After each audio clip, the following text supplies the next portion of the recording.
I'm going to talk to you guys about what it's like being an ECP second lieutenant in the Army National Guard and my experience in it so far. So I'm in the 372nd Military Police Battalion, located in Washington D.C. It's about a 20-minute drive from my school, and it's out of the D.C. Armory. And we also go to JBAB sometimes, which is the base in Washington D.C., which has like Army members, Marines, Air Force, and it's a pretty big base. Anyway, but yeah, so we go there sometimes, located in DC. So right now I'm the AS3, which is assistant S3 to the head S3, and that's head of operations and in the staff shop for the Army. So the thing is, when you're an ECP second lieutenant, is you haven't gone to Bullock yet, so you're not fully qualified in the branch. Like I'm working in a military police unit, and I don't even plan on going to Bullock for to be an MP. I plan on going for quartermaster. So it's kind of weird for me because like they're trying to figure out what to do with me right now and what tasks I can kind of fulfill. Also, another thing is that because I'm not bullet qualified, along with all my other peers who are ECPs, is like the respect level is definitely a little different. Like everyone asks, like, "Oh, when's your bullet date? When are you going to bullet?" I'm not going for 2 years, so I think that like the initial level of respect I get is definitely a lot different than a second lieutenant who is planning to go to bullet soon or already went.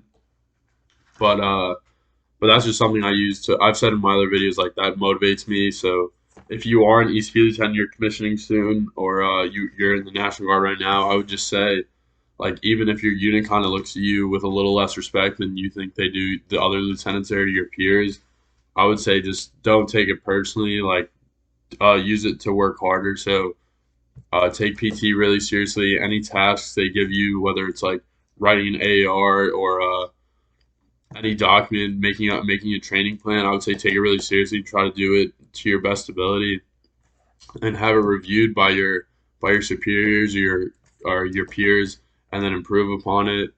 Um, and also just like carrying yourself in a respectful manner, professional manner. Like show up with your hair in regulation. Make sure you're shaven. Uh, talk to your enlisted members like in a professional manner. Don't be joking around or trying to joke with your boss. Like show that you are a serious individual. So, like I was saying, my unit is like still trying to figure out what to do with me and how I can kind of fulfill a purpose in my unit.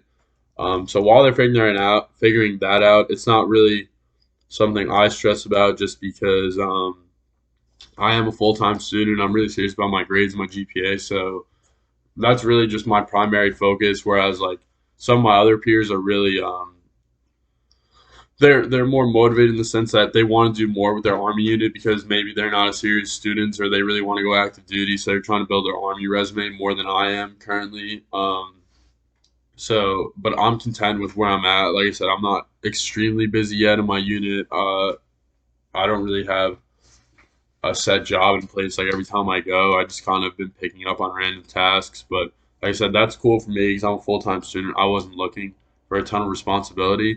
But for those of you that are, there are there are units in other states that do more, such as like the Georgia National Guard. They have a unit entirely committed to ECP lieutenants, so it's just unit is all ECPs. I don't really know what goes on a daily basis, but I just know that they tend to ECPs really well, and they kind of steward your profession a little better probably than I am right now, just because like my unit has really never had an ECP lieutenant. I don't think they've ever had an ECP lieutenant before, and they're learning like on the fly just as I am. But like if you join the National Guard in Georgia, like you'll immediately have a unit to go to that knows exactly what to do with you and how to grow you as a junior lieutenant. And then there's like I have a friend in Texas who's a platoon leader in his infantry unit actually. So he didn't go to Bullock yet. He didn't go to Ranger School, Airborne. He didn't go to any of that, and his unit was willing to put him as a PL. So he has a lot of responsibility.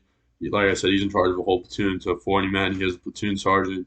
So he's learning a lot more. Like he's going to learn a lot more than I am. In his time right now in the National Guard. Maybe I'll become a PL at some point. I don't know, but he has a lot of responsibility that I don't have, which which I'm content with right now as I focus on my studies. But there are options. I would say I would say before you commission, really like talk to the units and see kind of what they'll have going on for you, and um, what your potential like role could be when you're there if you are really that interested in like what your job's going to be as a ECP second lieutenant. For me, it was just kind of I picked the closest unit to my school, made sure I wasn't traveling too far, and just something that can most conducive to me staying in touch with my studies even on those drill weekends. But yeah, that's my experience so far as an ECP second lieutenant, and some things for you guys to think about.